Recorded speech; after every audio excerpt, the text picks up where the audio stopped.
बाथौ बिबुंसारा नोंथांमोननि थाखाय लानानै फैदों मोनसे गोदान आयदा। बेनो जादों महिला बोराइनि सौरा न'आव खुदियाफोरनि मेल। बे आयदायाव 7-8 बोसोरनिफ्राय 15 बोसोर बैसोनि उन्दै उन्दै खुदिया एबा गथ'फोरखौ लानानै धोरोमनि आरज, मोनथिना रायसननाय, सोंनाय फिननाय आरो बाथौ धोरोमनि गोबां गियाननि बाथ्राफोरखौ फोरमायनो, मिथिसारहोनो खाबु होनो बे आयदाखौ फोसावनो लानाय जादों। बेखायनो बे आयदायाव नोंथांमोननि गामिनि, हालामनि एबा बियाबनि खुदियाफोरखौबो बाहागो लानो खाबु हो आरो थुलुंगा हो।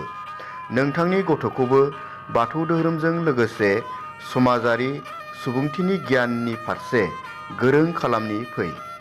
जों बयबो बाथौ बिबुंसाराव महिला बोराइनि सौरा न'आव खुदियाफोरनि मेल बे आयदायाव फोसावनाय गासै हाबाफारिखौ नायलांनि आरो गियान सोलोंनि। खुलुमबाय। आयदायाव बाहागो लानो गाहायनि नाम्बाराव सुलु लादो। गोजोन्थों।